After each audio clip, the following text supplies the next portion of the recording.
presentando este libro y demás, yo comentaros que unos días antes del último Sant Jordi se puso en contacto conmigo Jorge Salvador, del editor de Pez de Plata, a quien yo conozco de Asturias, yo soy de allí también, y me comentó que tendrían una parada en Sant Jordi, y bueno, aproveché para quedar con él, tomar algo y charlar un poco, ¿no?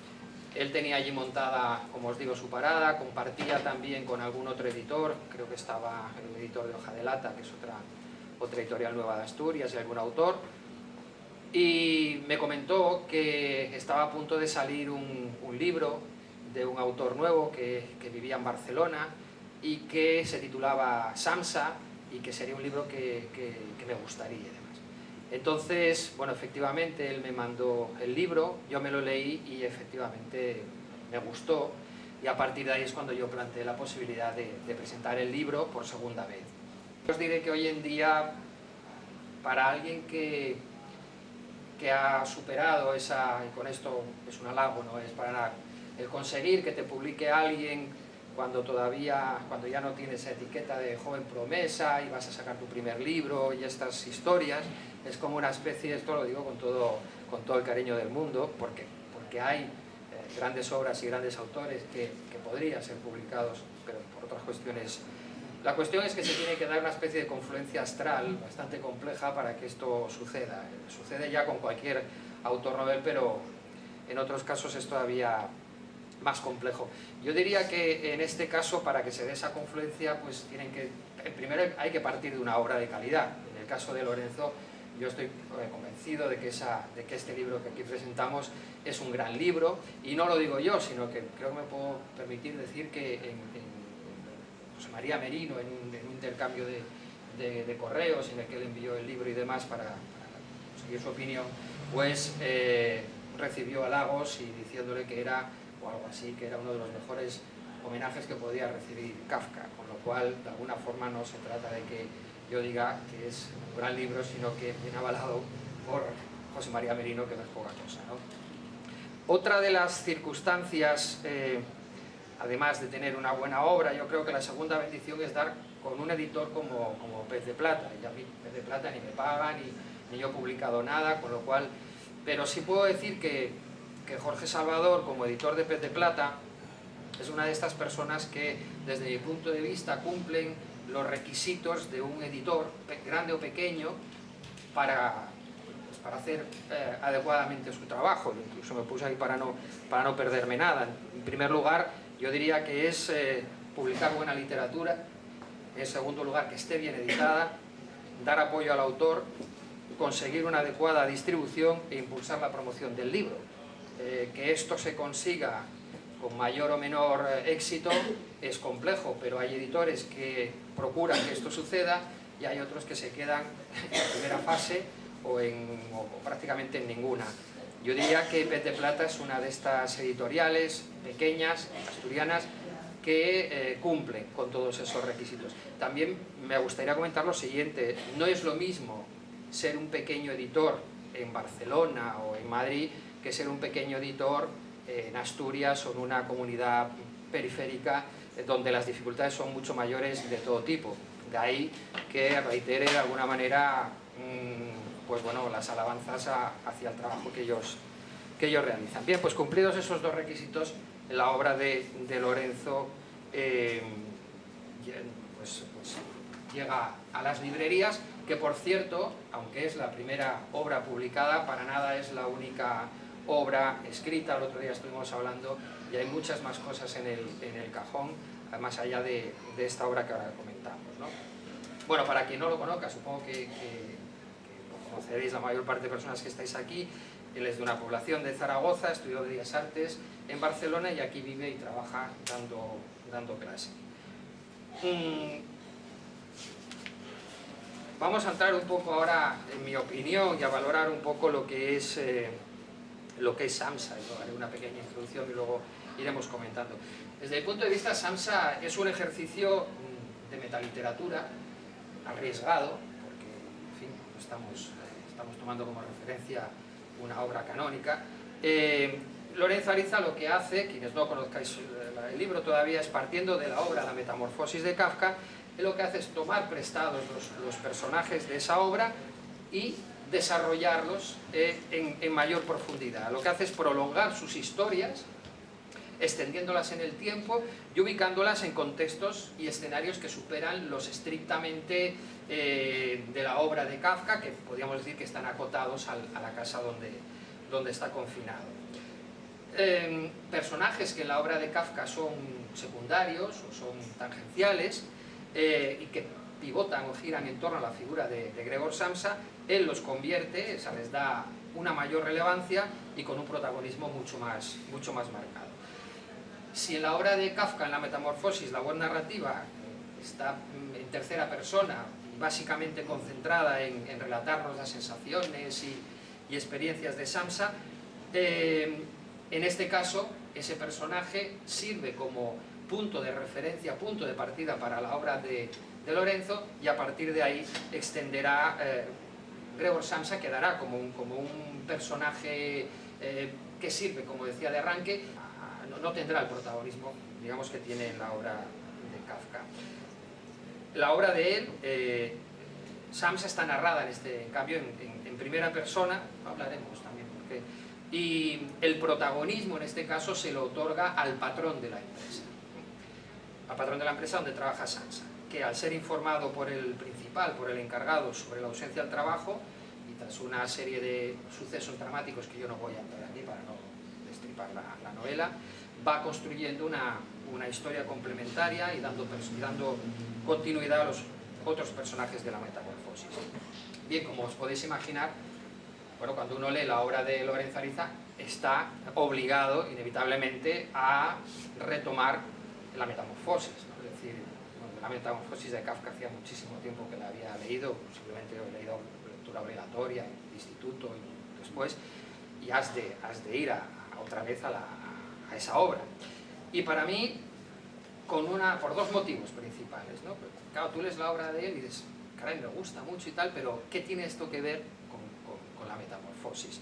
A mí me gustaba ver como lector, es decir, como teórico de la literatura sería otra cosa, pero bueno, como lector, en principio, ¿cuál era el tono de la historia y la forma de narrarla? Es decir, si había una coincidencia con el tono que él utiliza y con el lenguaje narrativo, si existe algún tipo de coincidencia con la Metamorfosis, si estaba en consonancia, y a mí personalmente me pareció que sí, que esa forma de narrar coincidía o de alguna manera era equivalente a la obra de Kafka. Y por otra parte quería ver si esa extensión biográfica que él hace y espacial, que los personajes, que él imprime a los personajes, si era plausible, es decir, si existía una cronología que hiciese creíble esa prolongación de los protagonistas que él plantea. Es decir, cuando él está hablando de los protagonistas, insisto, que él toma de la Metamorfosis,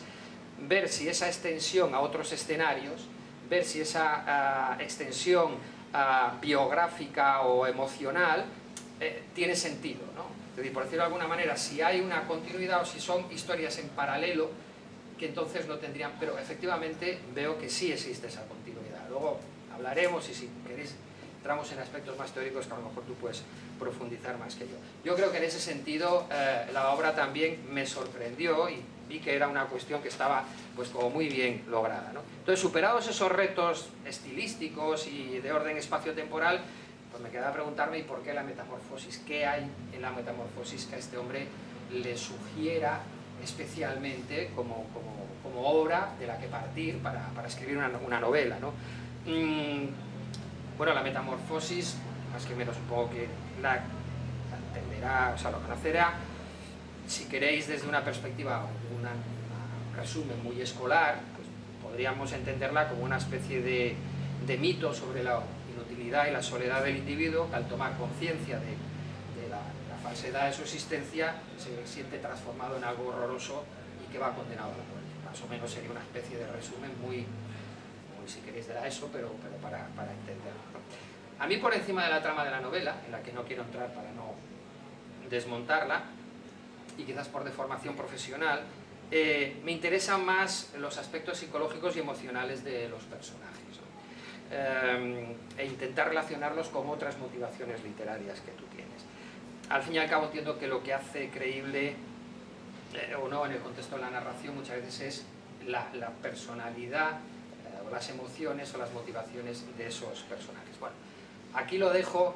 Yo, a mí me gustaría preguntarte, para que me cuentes, ¿cuáles son los orígenes o de alguna manera qué te lleva a tomar esta obra como referencia para ponerte a escribir una novela y cuáles serían un poco los orígenes de ella? No sé si ¿sí?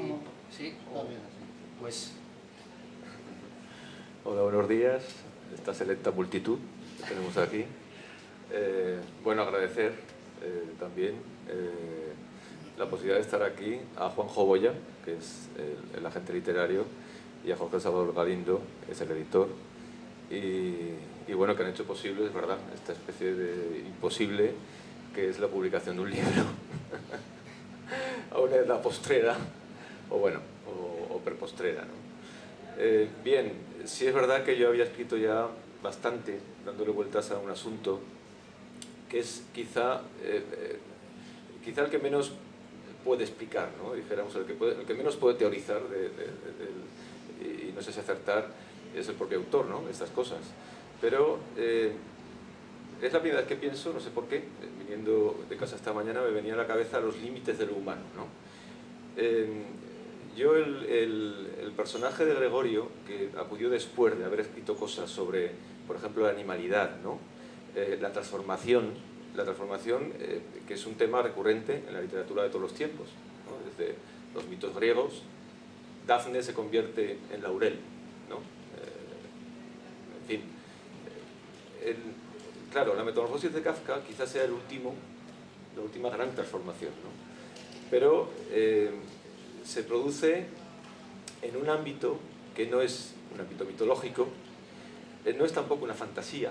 Por ejemplo, recordemos el Jardín de las Delicias, del Bosco, ¿no? Es algo absolutamente, para el año en el que se escribió, claro, la ciencia ficción, algo había ya, ¿no? También en el siglo XIX. Pero siento que el libro de Kafka no me parece a mí que sea esté dentro de ese género de la ciencia ficción para nada. Se produce un acontecimiento pues como si se produjera en nuestra casa. Es decir, de repente nos levantamos un día y somos un monstruo, somos un insecto, ¿no? Lo que yo había reflexionado sobre, no reflexionado, escrito, porque desde luego reflexionar nada, es decir, te pones a escribir, no sé tú, pero no es mediante la reflexión que surgen ciertas cosas. Es como una especie de inspiración, o una especie de ataque, o lo que sea, pero yo siempre me había sentido muy incómodo con lo realista. Dijéramos que la novela de argumento, que a mí me gusta, o me gustaba, uno va cambiando a lo largo de los años, pero lo que ocurre en la cotidianidad, los conflictos humanos, desde luego yo creo que no era lo mío. Lo había intentado porque, claro, estamos aquí, vivimos aquí, cada uno con sus circunstancias, pero parece que con el tiempo, y ya tardíamente, yo tuve que irme a otro sitio, y no era lo humano lo que me interesaba. Dicho así, es una bestialidad, como no va a serlo, ¿no? Es decir, ¿quién escapa de estos límites, ¿no? Pero encontré en Gregorio el estigma de lo imposible, es decir, la posibilidad de ser otra cosa. Claro, un insecto, ¿no? Un insecto. Podría ser Superman, ¿no? Por ejemplo.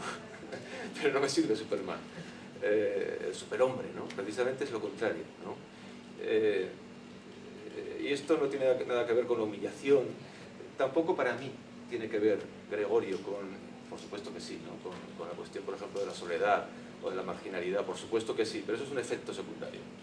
El hecho de que se transforme, nadie entiende cómo, Kafka no entiende cómo, el propio Gregorio no entiende cómo, ni le da tampoco mucha importancia. Cuando se despierta, él intenta ir a trabajar, se levanta, quiere abrir la puerta, al final consigue abrirla, está preocupado mirando la hora, que si son las 7, parece que no fuera consciente de lo que le está ocurriendo, ¿no? Claro, es la inconsciencia, es lo imposible, es aquello que escapa de los límites de la conciencia humana, donde él deriva, aunque es un insecto con conciencia, ¿no? Pero el caso es que surgió Gregorio por esa especie de tendencia que tuve a huir de los cánones humanos, ¿no? A huir de la conciencia humana, a huir sobre todo del humanismo, y meterme en otro territorio para contrarrestar todo eso, ¿no? No sé si en la animalidad, y el hecho entonces de la transformación es el que conectó a alguien, o sea, un humano que se transforma en otra cosa. Ya pasaba en alguna otra novela que había escrito, y entonces Gregorio vino como anillo al dedo para dijéramos, encontrar un ámbito, ¿no? con el que seguir escribiendo. Sí, sí. Sí, porque hay un aspecto, yo creo que se me oye bien, ¿no? Hay un aspecto que ha comentado antes José Luis, que digo, bueno, yo creo que tú lo has comentado, José Luis, como ya lector apasionado y avezado y con vasta bibliografía seguramente ante tus ojos. Pero voy a contradecirte un poco, porque si no es muy aburrido. Yo creo que Samsa puede leerse sin recordar, claro que es imposible, ¿no? Pero algo recordamos, por lo menos lo esencial de Kafka, de la Metamorfosis, pero puede leerse Samsa sin releer incluso la Metamorfosis, porque yo creo que tiene entidad propia y peso específico propio. E incluso lo he experimentado, José Luis. De la anterior presentación, pues yo sabía que alguno tenía muy olvidado lo de la Metamorfosis y me interesaba saber, después de leer Samsa, su opinión. Y claro, no me hacía, cuando me contaban, estos dos, no me hacían referencia a la Metamorfosis kafkiana, no, solo al Samsa de Lorenzo Ariza. Digo, tate, eso quiere decir que más o menos estoy en lo cierto. Este libro tiene patitas para caminar solo. Ahora bien, tú, como lector ya, como digo, que tiene sus kilómetros, claro, lo que haces es buscar esa actitud activa que te hace caminar de un libro a otro, de este aquí, del otro a otro de más allá. Eso sí que es una lectura enriquecedora, pero vamos, para allá un lector, como digo, de profundidades como eres tú. Pero yo sinceramente creo que tiene vida propia. Otra cosa es que tú, Lorenzo, como también has dicho, José Luis, tiene la habilidad, el esfuerzo que suponemos todos que hay ahí, de ensamblar perfectamente la expresión, como tú decías, Kafka, Lorenzo Ariza. Coño, lees los dos y les parece que son amigos y han estudiado en la misma academia, ¿no? Porque escriben, tienen un discurrir retórico similar. Pero ensamblar las dos tramas y hacer esa labor investigadora de policía con la lupa, decir, a ver si aquí Lorenzo Ariza se ha colado, que en este momento no podía hacer la hermana de Gregorio, Grete, que por cierto, así se iba a llamar la novela, Grete, que no lo hemos dicho, pero es un detalle interesante, como para lanzarle una flor, no sé si fue el agente literario al editor, que pensó, hombre, Grete seguramente la recordarán menos lectores como la hermana de Gregorio Samsa, y sin embargo, si cogemos el apellido Samsa, sí que habrá rápidamente una remembranza de la Metamorfosis de Kafka. Me parece un acierto eso. Bueno, pues ese ensamblaje, estaba diciendo, me parece, de la historia, es verdad, es una tarea ingente la que supongo que has tenido que hacer de casar bien las dos historias para que luego no venga un José Luis avezado y diga, no, aquí te has colado. Pues no, eso lo ha hecho y eso, claro, a nosotros también nos alivia bastante la lectura, porque hacerla ver, como digo yo, como una lectura que tiene aires propios, pues me parece un mérito.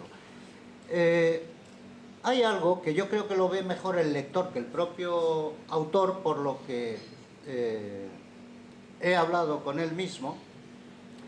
Yo, desde luego, cuando empecé a leerla, por cierto, el inicio ya es cautivador, un inicio in media res que te deja como diciendo, coño, llevo 4 líneas y ya estoy metido en la trama. Pues bueno, los hay que tienen esa habilidad. Pero iba a decir otra cosa, que se me ha ido. Iba a decir otra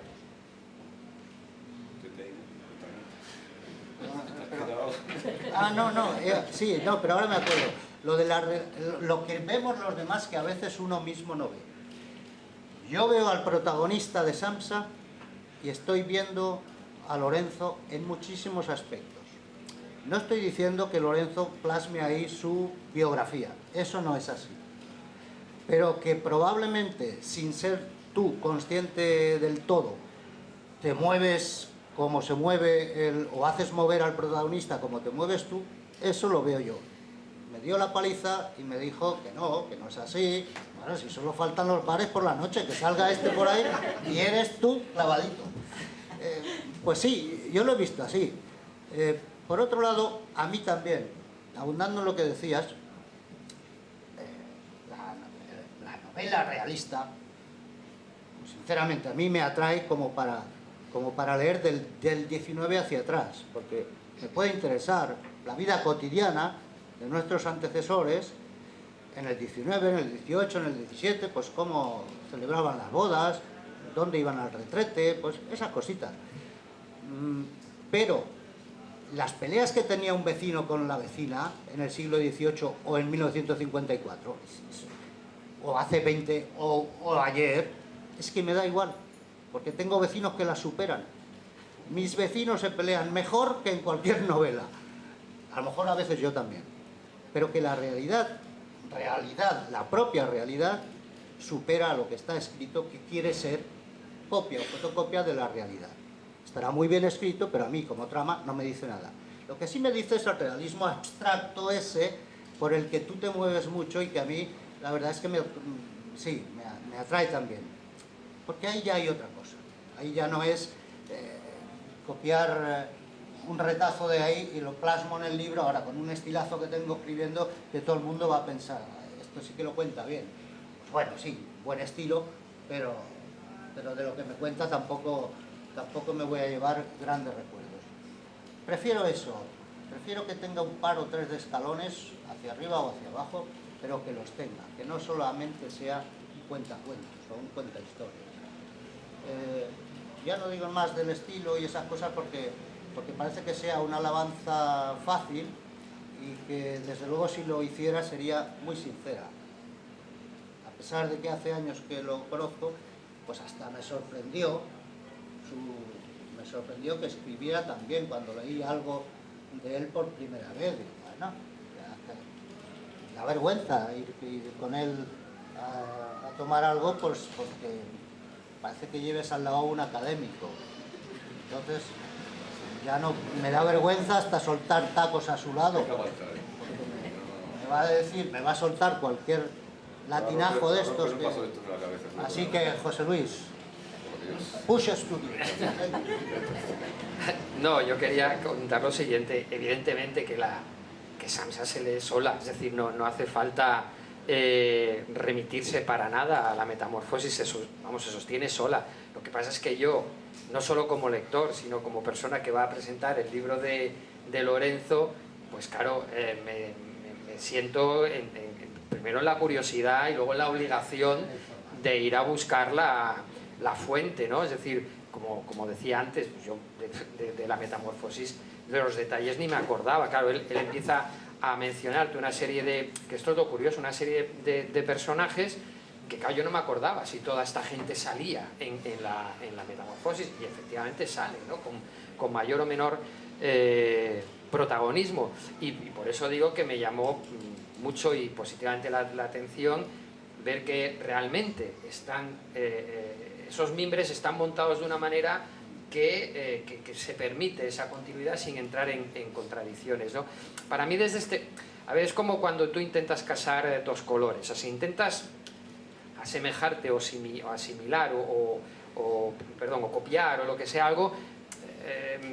Si pones negro, si vas a romper, vete al blanco, pero si pones negro no pongas un azul oscuro porque se parecen demasiado y entonces no acaban de casar. Perdona, José Luis, y sin embargo estoy convencido de que lo que el autor agradece es que haya lectores que digan, que hagan lo que tú has hecho. A ver si esto es así, a ver si casa, no sé. Eso es de agradecer. Seguro que lo agradecen. Por eso digo que el riesgo que él asume escribiendo algo es o una de dos, o rompo totalmente y hago una cosa experimental, posmoderna, todo lo que tú quieras, que no tenga, o si voy a ir en la línea de la obra original, tiene que ser lo más creíble posible. Yo, por entrar un poco en análisis de algunos personajes, ¿no? Me llama mucho la atención el personaje de Grete, de la hermana, que si bien en la Metamorfosis pues es un personaje, bueno, pues como muy cándido, tú la presentas con una dualidad muchísimo más brutal, una persona como mucho más desequilibrada, una persona caprichosa, una persona... ¿Por qué darle a ella, o es para complementar un poco el conflicto que tiene el personaje? Sí, el hecho de que se llamase Grete la novela al principio es porque a mí es el personaje que me cautivó de la Metamorfosis. Como Gregorio en sí mismo, bueno, sí que es un personaje evidentemente, pero ahí está esperando, ¿no? Gregorio, en la habitación está el misterio, espera a Gregorio, y mientras tanto Grete es la que revoluciona todo. También en la Metamorfosis, siendo una niña cándida, es la que se quiere ocupar de todo. Cuando una mañana Gregorio se despierta en la cama, convertido en un insecto, Grete toma las riendas. No permite que nadie entre en la habitación. Su madre lo intenta, ella la arrincona, y es ella la que tímidamente pone la comida, entra a limpiar, se encarga de todo. Y sí que en un momento dado, en Grete, que quizá fue lo que a mí me arrebató de este personaje, se da también una pequeña transformación, va de transformaciones, ¿no? Al final, muy histérica, que cuando ya no puede más, pasan 3 meses, me parece que son el tiempo cronológico de la Metamorfosis y de Sansa, dice que el insecto, al que llama Gregorio, y habla con los padres de tal, cuando están fuera, están cenando, ella dice que ya no es Gregorio. Dice, es ella la que se erige en una especie de demiurgo, diciendo que el bicho, cuando ya se harta, dice que ya no es su hermano. Entonces, en la Metamorfosis lo que ocurre es que se desprenden de él, y con una crueldad inmensa. En la última escena, por ejemplo, de la Metamorfosis, yo no creo haber leído nunca algo tan terrible como la escena del autobús, ¿no? Si la tenéis en casa, posiblemente los tiempos escolares, como me pasó a mí, tampoco yo la había leído desde que iba al instituto. O sea, la leía y escribía, ¿no? Pues resulta que esa última escena es de una crueldad infinita. O sea, Gregorio queda en el olvido totalmente y se vuelve la realidad. Grete es muy importante ya en la Metamorfosis, y eso fue lo que me hizo pillarla, ¿no? por los pelos, porque es la que deriva de la realidad al imposible, es la conductora, es un personaje mitológico para mí. Es verdad que ya se me ha dicho que no es exactamente el mismo personaje, ¿no? Bueno, porque a lo mejor la dimensión, quiero yo defenderme, que a mí me interesaba de este personaje es el que subyace bajo la niña cándida, ¿no? Ella es la que en Sansa coge al protagonista, es decir, tiene una relación con mi protagonista, que en la novela de Sansa, de la Metamorfosis sale como muy tangencial, ¿no? Que es el jefe de la fábrica donde trabajaba Gregorio. Bueno, por una serie de vicisitudes, tiene una relación con Grete, la hermana de Gregorio, y ella lo conduce, poco a poco, lo conduce hacia la casa de Gregorio, ¿no? Hacia la habitación de Gregorio. Grete es la que se encarga de hacer derivar la novela, las dos. Yo pienso que, bueno, la Metamorfosis, lo imposible y la irrealidad, lo que no nos cabe en la cabeza, ya está desde el principio, desde la primera página. En la mía es progresivo. Grete es la encargada de transformar lo cotidiano, la Barcelona en la que estamos, en algo alucinante, en algo que ya no es Barcelona, o en este caso Praga, ¿no? Ella es la encargada. Yo no me pregunto cómo lo hace, porque posiblemente también es víctima de esa especie de destino, ¿no? Pero sí que conduce a los personajes de la metamorfosis de Kafka cuando el prodigio se da en la habitación y ella asiste al prodigio, nombrándolo Gregorio, sigue nombrando al nuestro Gregorio, pero deja de nombrarlo ya Gregorio. Era un hombre, sigue siéndolo a pesar de ser un insecto, pero deja de serlo al final. Cuando Gregorio sigue pensando, Kafka sigue pensando, ¿no? Entonces todo lo que pasaba, más en Sansa, estoy de una a otra como si fuera una sola, ¿no? Lo que pasaba en la calle, en Sansa, en las primeras páginas, hasta la mitad a lo mejor, que es una novela, a lo mejor es lo más realista que yo he escrito. El realismo quizás sirve para que se ponga en el alambique y cambie a otra cosa, ¿no? Entonces el realismo está muy bien, si deriva en otra cosa, ¿no? Posiblemente en mucha novela del siglo XIX acabe pasando eso, ¿no? En el fondo. Es decir, mediante realismo se consigue otra cosa, ¿no? Que es un poco por llevarla a los personajes al extremo, ¿no? Por ejemplo, casi heredero del romanticismo, ¿no? Sí, lo sabes. Pues entonces, lo que ocurre es que el prodigio de la habitación, lo que no entendemos ni entenderemos nunca, que Kafka lo presenta diciendo en la primera frase: Gregorio Sansa despierta después de un sueño intranquilo. ¿Qué habrá pasado en ese sueño? Para que una persona de repente mute de esa manera, ¿no? Lo que se consigue en la habitación, por lo pronto, y que es visible, es que todo lo de alrededor, la casa, los padres, unos invitados que llegan a la casa, en la metamorfosis, también en Sansa, lo que se consigue es que poco a poco todo eso se vaya haciendo irreal, neblinoso, que caiga en una especie de nebulosa. Los personajes son absurdos, claro, estamos hablando del mundo de Kafka, ¿no? Estamos hablando del mundo de Kafka, kafkiano, es un adjetivo ya muy usual, ¿no? Y eso lo consigue Gregorio, eso lo consigue la transformación, no el propio Gregorio como persona consciente, sino lo que se produce en él, ¿no? Produce un efecto fuera, que es el que yo cuento en la metamorfosis, ampliándolo, como tú has dicho al principio, ¿no? Tú te vas adaptando a la habitación de Gregorio, tú te vas metiendo como lector en las dos novelas, quisiera creer. En el cuarto te estás metiendo en lo imposible, que yo creo que es, sin saberlo, lo que pretende Kafka, arrimarte a lo que no puedes explicar, y sin embargo todo lo que pasa alrededor, que es totalmente explicable, es totalmente fotografiable, dijéramos, se va desvaneciendo. Yo pienso que es así, se va desvaneciendo. El padre tonto, vestido de conserje todo el día, la madre sentada cosiendo, Grete loca, Grete hay un momento dado que no domina, los personajes barbudos que vienen a hospedarse en la habitación, perdón, en el piso de...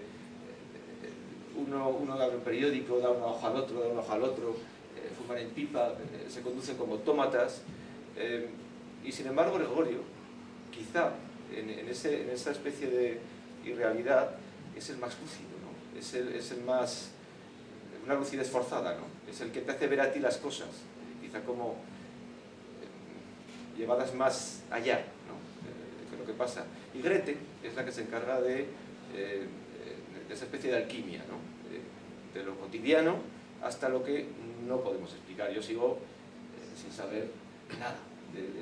A mí lo que quizá una vez acabada la novela me pregunté, pasando el tiempo y sobre todo cuando me llamaron, es, bueno, pero métete en la habitación ya, o sea, entra ya, habla con Gregorio, un poco hablo con Gregorio, pero como no entiendo nada de lo que ocurre, me tengo que conformar casi con asomarme a la habitación y decir, bueno, ahí está, y no sé, un poco como hizo Grete también, ¿no? Entraba, salía, y bueno, ella tiene esa capacidad enorme de decir, bueno, esto es un insecto, ya no es Gregorio, vamos a tirar. O sea, es muy importante el personaje. Yo quería comentar, tú hablabas antes de que no era ciencia ficción y tal, es que aquí hay unos matices importantes entre lo que es la ciencia ficción y la literatura fantástica, y ahora quizás me meto en terrenos teóricos que a mí me puede tirar algo. Bueno, para mí la ciencia ficción son mundos paralelos, lo que más nos acongoja es la literatura fantástica, porque la literatura fantástica parte de la realidad para hacer un clic y transformarse en algo, que es un poco lo que tú estabas diciendo. Hay un sueño intranquilo, y yo me despierto como un insecto. Eso es literatura fantástica, o sea, parto de la base de la realidad. Y eso es lo que nos acongoja, porque el mundo real, al partir del mundo real, eso es lo que te crea esa inquietud de que en un momento determinado pueda haber ese clic que nos transforme. El mundo élfico, o yo qué sé, o mundos fantásticos o mundos no sé qué, eso es otro tipo de literatura, menos angustiante, porque son mundos que no existen, mundos de ficción. El problema de la literatura fantástica es que el mundo es real y hay ese clic donde se transforma. Quería aprovechar también y decir lo siguiente: tu novela está cargada de transformaciones, muchas veces partiendo de muchos pasajes oníricos. Los sueños forman una parte muy evidente de su obra, y continuas transformaciones. Cuando él se mira en el espejo, el hecho de disfrazarse, hay continuas transformaciones. Este personaje del dueño de la empresa, que además hay algo que también es curioso, porque cuando en la metamorfosis, si no recuerdo mal, llega un momento en que he de reconocer que se me confunden ya las obras, porque tu novela me la he leído 2 veces, es decir, una en verano y otra tal, y se me cruzan ya los cables. Pero las referencias que hace Gregor Samsa en la metamorfosis al dueño de la empresa, a quien es su protagonista, es un personaje que mira por encima del hombro, es un personaje despótico, sordo además, y mientras que en tu obra es un personaje torturado, es un personaje contradictorio, es un personaje que no es malo, que no es una persona bien, es un bon vivant también. Bueno, la empresa la tiene porque se la han pasado, pero a él lo que le gusta son las mujeres, la buena vida, pero es un personaje torturado. Todas esas transformaciones, entre comillas, a la que tú sometes al personaje, son de alguna manera guiños también, han salido, no sé, de forma voluntaria. Bueno, es el tema que hablaba antes, ¿no? Sí, a ver, este libro ha salido, te lo comenté, de una manera bastante lineal, bastante al paso de la metamorfosis, prácticamente leyendo, escribiendo, prácticamente. No ha sido muy costoso, no ha sido muy costoso en ese sentido, ¿no? Localizar el tema, quizás porque estaba localizado, ¿no? Pero es verdad que surgen de una manera inconsciente las transformaciones continuamente, ¿no? No son tan viscerales como en Kafka, porque son progresivas. Entonces, por eso hablo del realismo inicial y de otra cosa al final, ¿no? Quizá la más importante, quizá la que vertebra toda la novela, es la transformación del protagonista, evidentemente, ¿no? Desde luego, lo que sí, al final, cuando ya vas acabando la novela, piensas, es que, evidentemente, el foco magnético, o sea, lo que impulsa todo en la novela, es la habitación de Gregorio. Yo no digo Gregorio, ya no digo Gregorio es como una carcasa, ¿no? Para mí es una carcasa, es decir, el personaje de Gregorio, tan humilde, tan bonachón, tan dócil, acompaña muy bien este personaje, este ser humano que no tenemos en cuenta, ¿no? Lo ves por la calle, posiblemente sería un personaje invisible, ¿no? Como a lo mejor lo era el propio Kafka. Un personaje invisible, lo imaginas delgadito, lo imaginas poquita cosa, ¿no? Y sin embargo, lo que contiene a Gregorio, o lo que contiene Gregorio, no lo sabemos, es lo que magnetiza, ¿no? Todo lo que atrae como un imán, ¿no? Toda la trama, ¿no? Y el personaje, sí, luego hay episodios en los que uno se pone barba, se la quita, se pone un abrigo de otro, se lo quita. Hay cosas así, ¿no? Entran unos barbudos que ya están en Kafka porque los personajes son los mismos. Pero el personaje principal sí que, atraído a través de Grete, la mediadora, por el misterio, Gregorio no ha ido a trabajar una mañana. Tú no vas a trabajar porque estás malito. Es que Gregorio no va a trabajar porque no se puede mover de la habitación, porque es un escarabajo, o sea, o algo parecido, ¿no? El personaje principal comienza a sospechar. ¿Qué ha pasado? ¿Qué no dice ella, no? ¿qué me está contando? Porque ella va un poco como una limosnera, ¿no? diciendo, bueno, a ver si nos ayuda, porque él está enfermo, no le cuenta absolutamente nada, pero bueno, sí es verdad que puede pasar por un personaje aprovechado, ¿no? Y él, poco a poco, pero de una manera irracional, quiere saber qué pasa con Gregorio.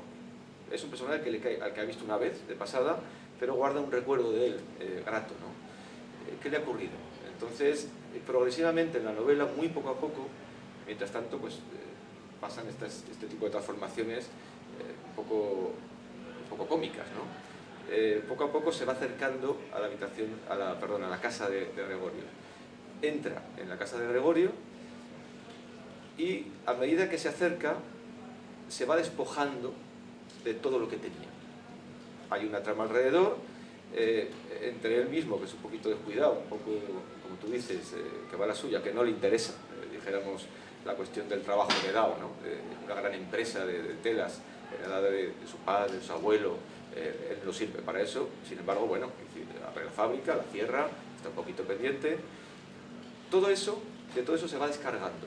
Es decir, es inevitable que cuando tú te acercas al misterio, cuando tú te acercas al prodigio, tú vayas desnudo. Es decir, entonces, pero esto son reflexiones a posteriori. Esas cosas vas escribiendo y dices, bueno, está ocurriendo que este hombre se va descargando, y se va descargando de lo humano. Ya no le interesan las mujeres, ya no le interesa... Poco a poco va surgiendo en él otra cosa, que al final llega a entrar en la casa y al final llega a una cosa bastante también delirante, ¿no? Como lo que ocurre en la primera página de la Metamorfosis, quizá en Sansa ocurre en la última página. El punto de llegada de este señor, que era como nosotros, y que acaba siendo otra cosa. Que es, si yo puedo hablar de una transformación que yo quiero inventar, sería a la de Gregorio, sería esa, ¿no? Desde otro lado, con otro carácter del personaje, etc. Si hay un guiño, yo ya para terminar, y si luego quieres preguntar, si hay un guiño, si me permites que lea aquí un pequeño, el capítulo 20, porque creo que es el último capítulo, donde dice el protagonista, me digo, estaba ya escrito, me digo que alguien lo escribió una vez y lo convirtió en un insecto. ¿Quién lo escribió? Quien lo escribió lo soñó, tal vez tuviera aspiraciones divinas. Lo llamó Gregor. Quien lo escribió inventó una familia, un lugar, algunos personajes secundarios. Abrumó o desbordó al lector componiendo un dramático final. Me pregunto cuál es el final que a mí me aguarda. Gregor tal vez existió, tal vez aún exista mientras lo nombro. No sé qué, supongo que esto es un guiño que tú haces a Kafkian, o sea, al autor de la Metamorfosis. Bien, por no hacernos aquí más pesados dando vueltas en torno a un libro que no sé si lo habéis leído o no, no sé si tenéis alguna pregunta, somos poquitos, o sea que, bueno, como decíamos, estamos prácticamente, o sea, podéis preguntar lo que queráis, si alguien ha leído. Sí. Una curiosidad, ¿hay un cambio entre la Metamorfosis y Sansa de persona? ¿Cambias a primera persona de Sansa? En la voz narrativa, en la voz narrativa, sí. Es puramente estilístico. Es porque últimamente estaba escribiendo en primera persona y comienzas, y en un momento dado que cuando leí la Metamorfosis, que ya pensaba en escribir sobre Gregorio, pero no sabía nada, cuando surgió ese personaje, que son 3 líneas, quiero recordar, me he vuelto a la Metamorfosis, quizá porque lo que me interesa es la imagen esa, ¿no? De la transformación de Gregorio, y quizá no tanto la novela de la Metamorfosis, quizá no tanto. Pero me encontré con ese hombre que se convierte en mi protagonista, que sale en 3 líneas, el jefe de la fábrica de Gregorio, ¿no? 3 líneas, que es sordo y alguna cosa más que no recuerdo, ¿no? Y entonces lo pillé a ese, así como al vuelo. Dije, este es el que me va a conducir, ¿no? a investigar, a ver qué ocurre. Y como tal investigación, pues la puse en primera persona. Pero porque la novela anterior a lo mejor había estado en primera persona y me sentía cómodo, yo creo que por pura comodidad. Y a lo mejor fíjate que todo eso condiciona hasta la estructura de la novela, ¿no? Cositas así. Pero bueno, como una novela se va haciendo, no sabes cómo, en mi caso no está nada preparado, ¿no? Bueno, habrá cosas preparadas que uno le rondan, ¿no? Pero por eso, ¿no? Sí, no sabes por qué. Yo creo que sencillamente por comodidad, ¿no? y como simpaticé mucho con ese personaje, a lo mejor él tiene razón. Es que es lo que te voy a decir, perfectamente dice él. Porque si lo escribes en primera persona, Ajá. te alejas igual también Eh, es en tercera y te acercas más a lo que decía, él, que hay más de ti. No sé si eso te delata mucho o no, lo de la persona, Pero ¿no? puedes jugar también. Claro. Pero puede ser evidentemente que a lo mejor se reconozca antes algo en la primera persona, ¿no? Sí, a mí, yo quizá preferiría que se alejase de mí eso, ¿no? Es decir, pero bueno, son contingencias. O sea, que Quizás la tampoco- primera persona le da una intensidad más emocional al relato, más que el escribir en primera persona no determina nada que sea ni autobiográfico ni nada, Claro, sino puedes jugar a eso, pero me refiero Sí. que es curioso que uno juegue con una novela en Sí, primera sí, persona sí. y luego cambies la voz narrativa. lo que, Si es lo que sí es algo cierto de es juego, que se gana esa intensidad emocional al trabajar, como centrar el foco mucho más directamente sobre la